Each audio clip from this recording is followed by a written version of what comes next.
Fala pessoal, tudo bem? Bom, hoje nós falaremos aí sobre os hidrocarbonetos, o que significa, analisar aí a estrutura, a nomenclatura e a classificação dos hidrocarbonetos. Tá? Bom, vocês conhecem os derivados de petróleo? Certamente que sim, né? Vários compostos, vários produtos são formados a partir de derivação de frações do petróleo, né? Então, quantos materiais do seu cotidiano são derivados de petróleo? Como a imagem Não, como você imagina que seria a sociedade contemporânea sem petróleo? Você sabe que os compostos derivados de petróleo têm em comum? Né? Então aqui a gente tem um exemplo de um tambor, aqui 4,7% combustível de aviação, 2,3% para asfalto, 4,1% insumos petroquímicos, 5% combustíveis marítimos, 25,9% diesel, 35,8% gasolina, e 22,2% ceras, lubrificantes e vernizes. Mas aqui é só praticamente uma matéria-prima secundária ao próprio petróleo. Diante dessas outras matérias-primas, vários outros compostos são formados, como plástico, como uma diversidade grande aí de plásticos, são formados a partir do petróleo. Essa é uma porcentagem média aí que o próprio texto diz, né? Aqui o petróleo. É um material de origem fóssil, líquido, oleoso, inflamável e de cor escura. É obtido em plataformas de extração, que podem ser continentais ou marítimas. A presença de reservas de petróleo é muito importante para a economia dos países, sendo uma questão de conflitos, disputas geopolíticas ao longo de décadas. Então a gente vê aqui tem exemplos, dos dois tipos, uma plataforma continental de extração de petróleo, né? Ou seja, o petróleo extraído direto da terra, não diretamente nas profundezas dos mares. Existem lugares no Brasil onde tem extração de petróleo. O Brasil é um país aí que tem as suas reservas naturais, né? É bastante bom, importante frisar que são reservas naturais e o quanto isso gera de poder para os países que têm o petróleo.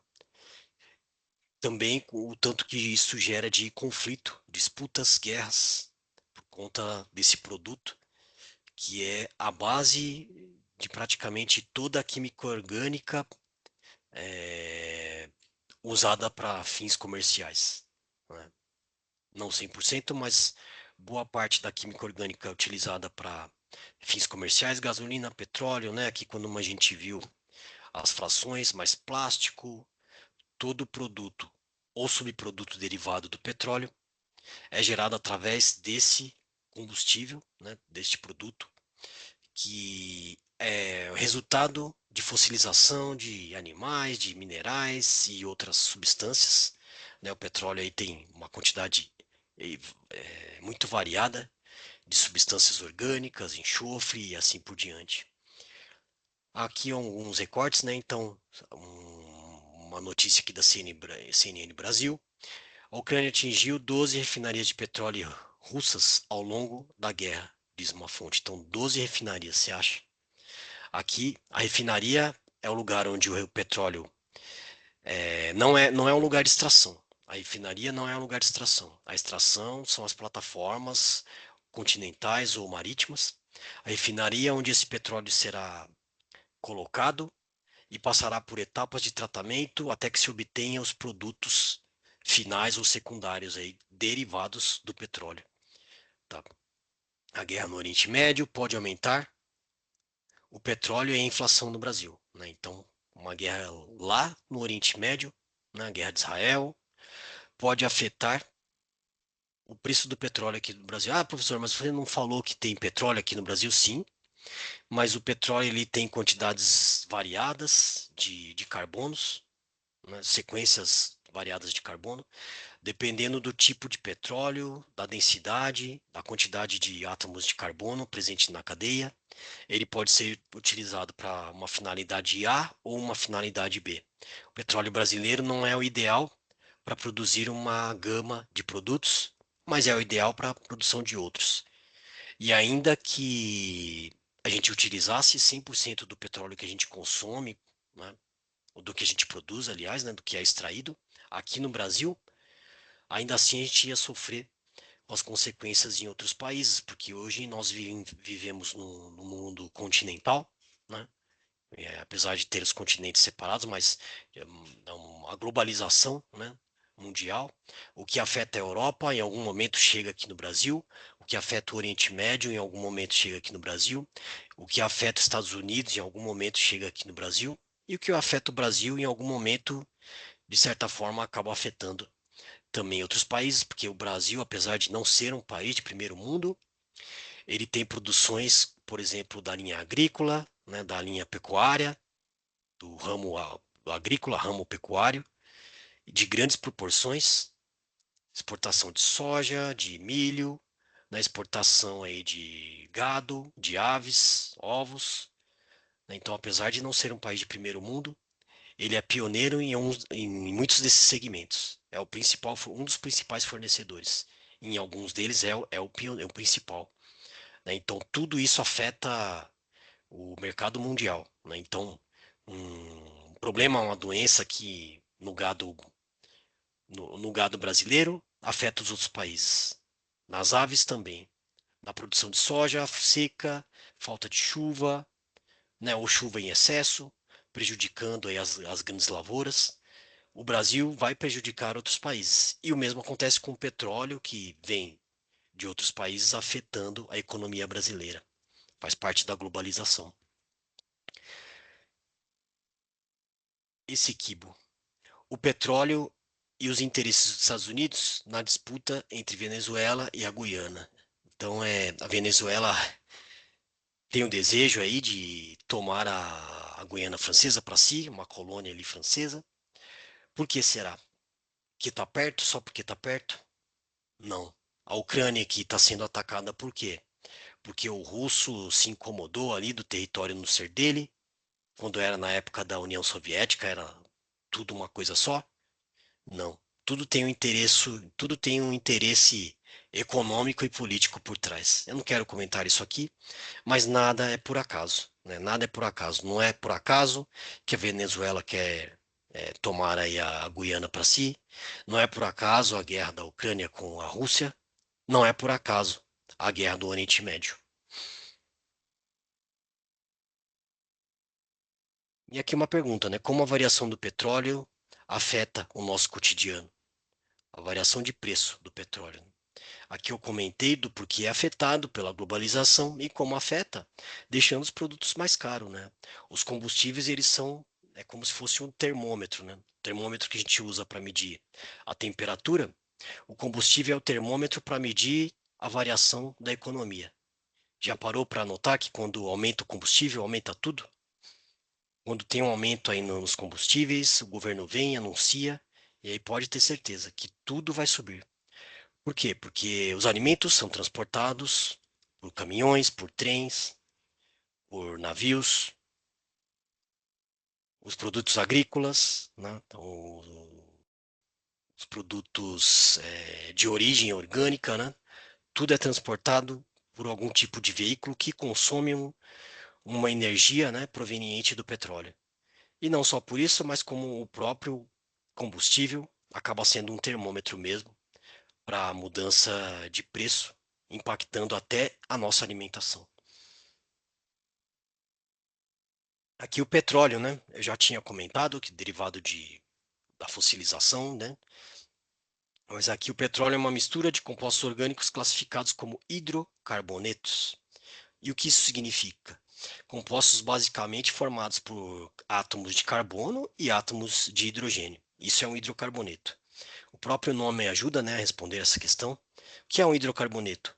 São compostos orgânicos onde estão presentes os átomos de hidrogênio e carbono, né, e são obtidos por meio da extração do petróleo.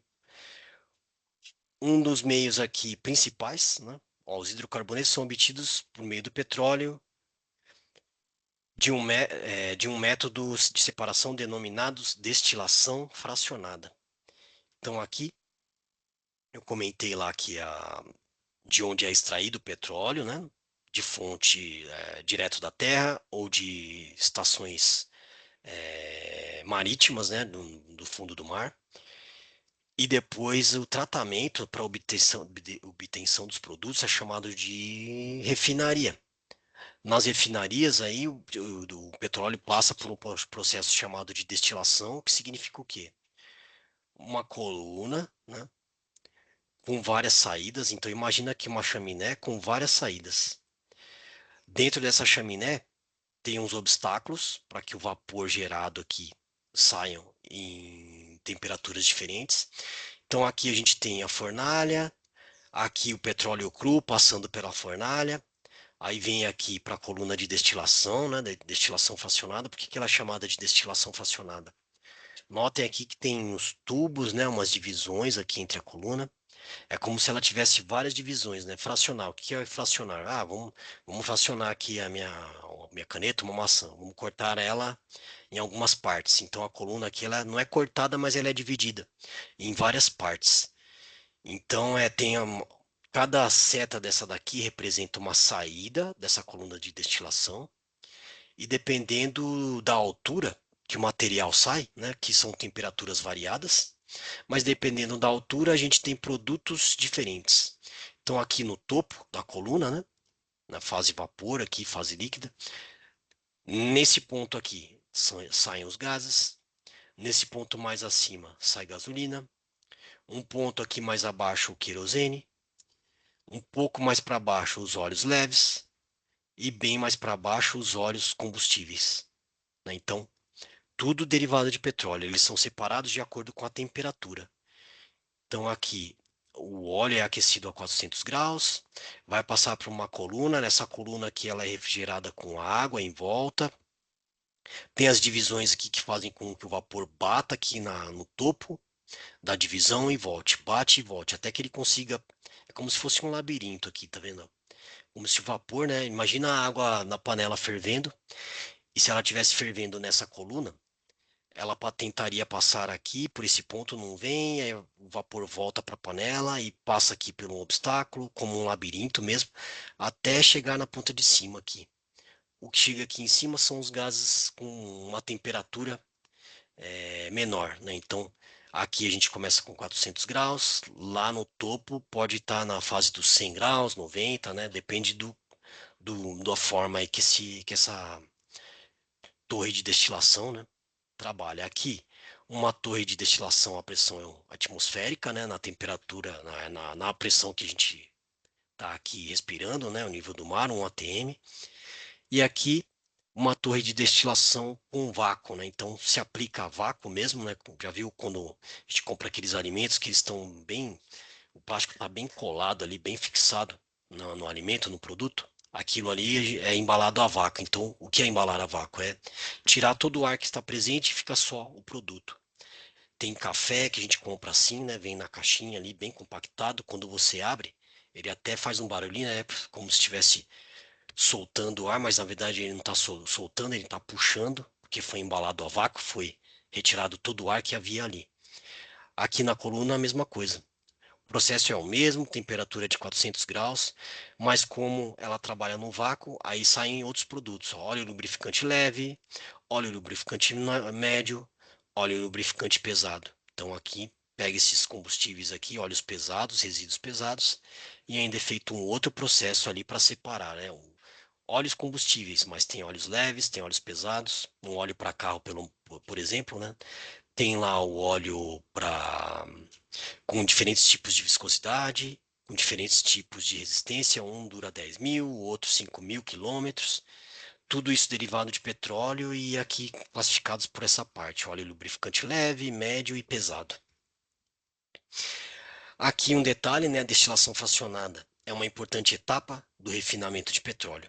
Por meio dela, os hidrocarbonetos são separados em frações, que é o que a gente está vendo aqui. Então, frações aqui de gases, gasolina, querosene, óleos leves e óleos combustíveis que depois passam aqui por uma destilação a vácuo. Então, a estrutura de um hidrocarboneto. Eles são Os hidrocarbonetos são um grupo de substâncias orgânicas cujos compostos são formados somente por átomos de carbono e hidrogênio, né? Eu já tinha falado isso.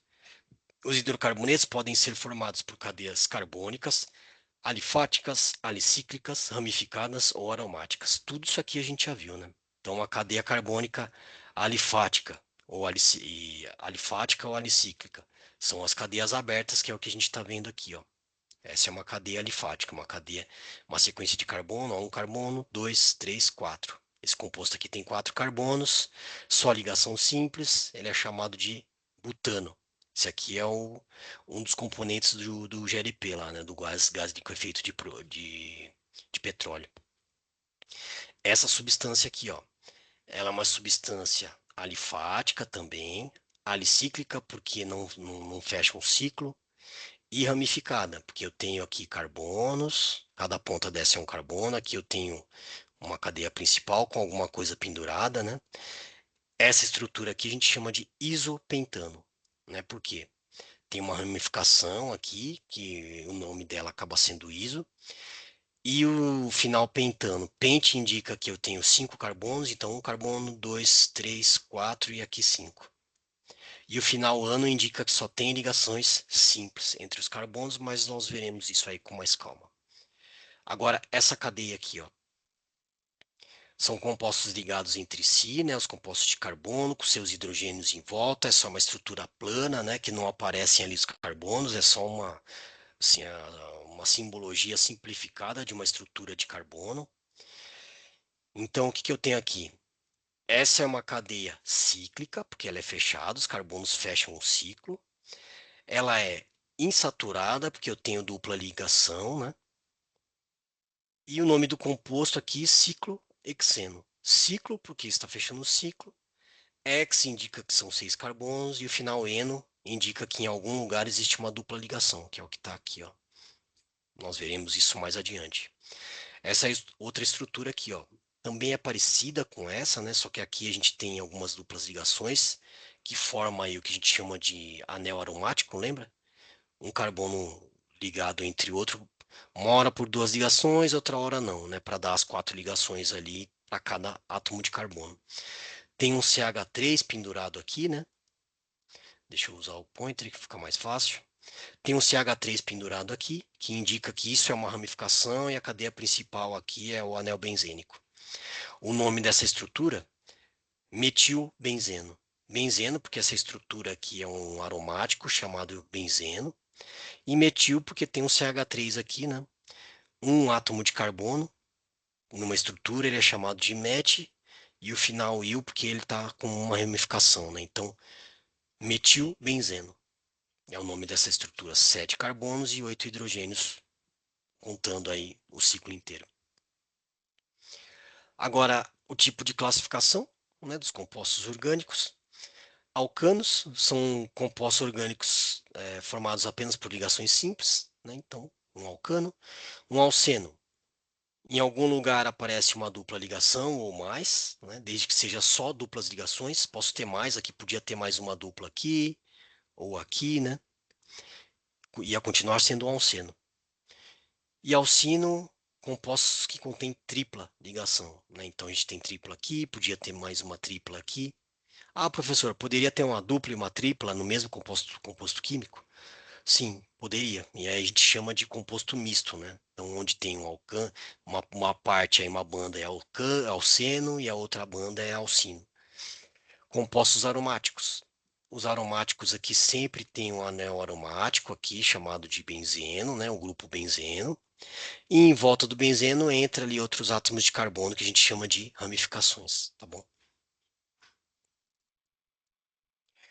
Aqui, ó, aqui o texto estava falando, ó, se houver ligações duplas, são chamadas de dienos, né? Se tiver mais de uma, né? Então, se tivesse outra aqui, ó, seria não seria um alceno, seria um dieno.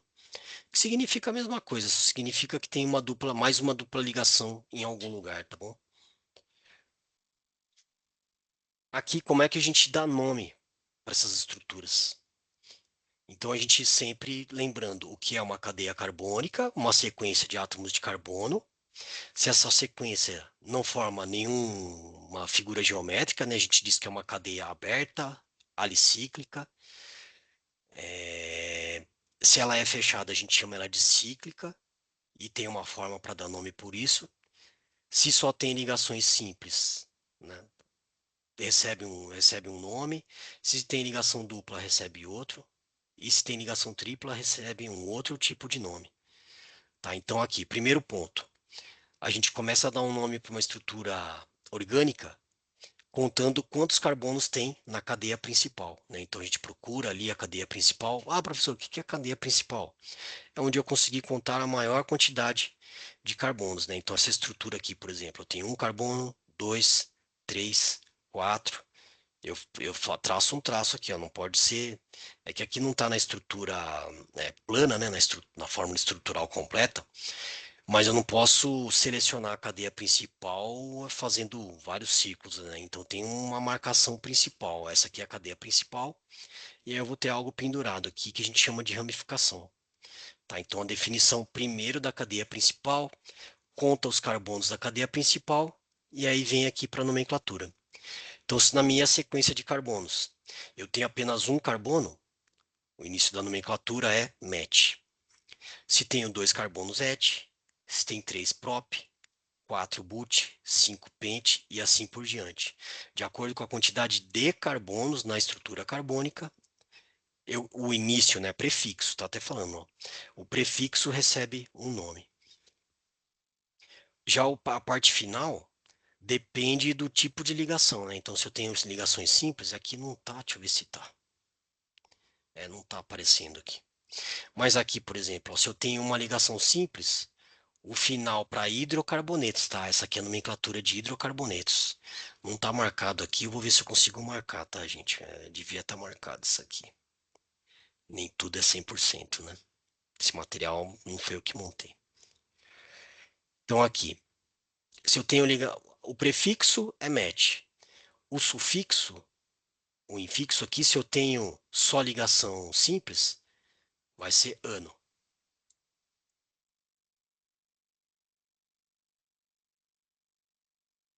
Ano. Se tiver em algum lugar, não precisa ser em vários. Se em um lugar só eu tiver uma dupla ligação, não é mais um alcano, é um alceno. Então aqui o final vai ser eno.